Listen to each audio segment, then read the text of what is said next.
Ah, la loi normale. C'est souvent des exercices qui font un petit peu peur au début, pourtant ça se fait. Il y a une question spécifique à laquelle j'aimerais t'aider à répondre, c'est la question quand tu connais pas le sigma dans un exercice type bac sur la loi normale.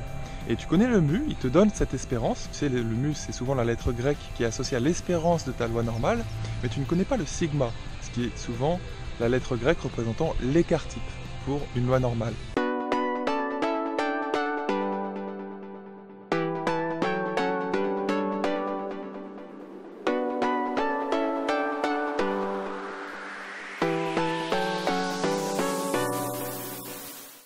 Eh bien, si on te donne le mu et pas le sigma, en fait dans une question on va te donner une des probabilités.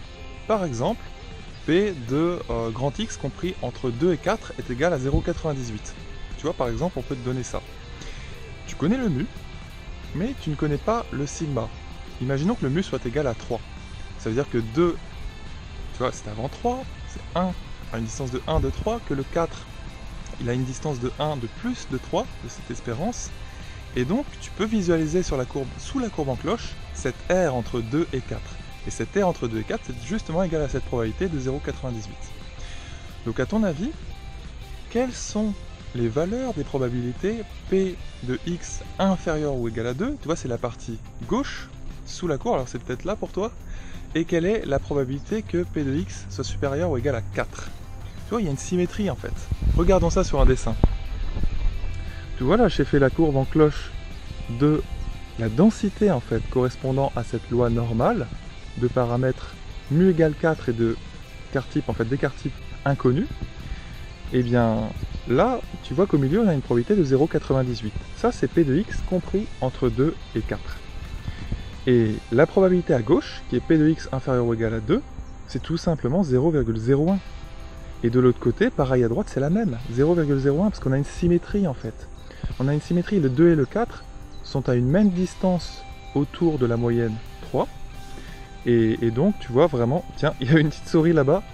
Et donc tu vois que à gauche et à droite, ça donne 0,01. Comme ça on a un total, si tu fais la somme des R qui fait 1. 0,01 plus 0,98 plus encore 0,01, ça te fait bien 1. Voilà, et une fois que tu as ça, tu vas partir de P de X inférieur ou égal à 2 pour trouver sigma. Et là, il y a une technique qui n'est pas évidente à mettre en place une fois que, enfin, la première fois qu'on la voit, mais une fois que tu as compris, je pense que ça se fait bien. Tu retranches la moyenne, plutôt l'espérance, de chaque côté. Tu fais P de X moins 3, du coup, inférieur ou égal à 2 moins 3, donc moins mu, hein, d'une manière générale. Ça, c'est ce qu'on appelle réduire, centrer.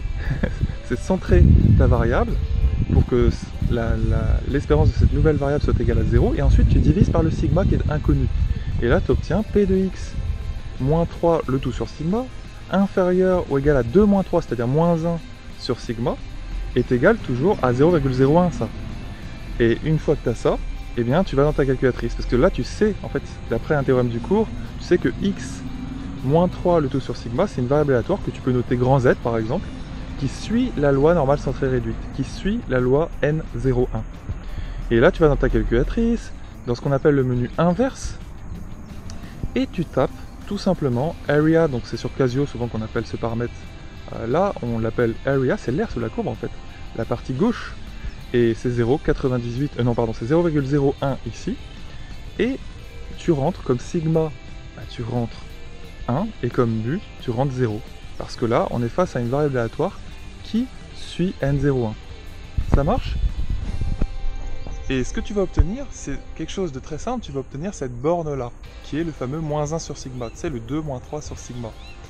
Et cette borne-là, il n'y a plus qu'à résoudre l'équation, tu vas obtenir, c'est la calculatrice qui va te donner cette borne-là, souvent c'est noté K en fait, de manière générale, P de X inférieur ou égal à K est égal ici à 0,01, tout est connu sauf K.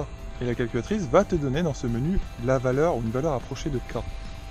Tu n'as plus qu'à résoudre l'équation moins 1 sur sigma égale cette valeur que tu auras trouvée sur la calculatrice et ça va te donner sigma. Ça marche? Donc c'est parti, on le fait rapidement.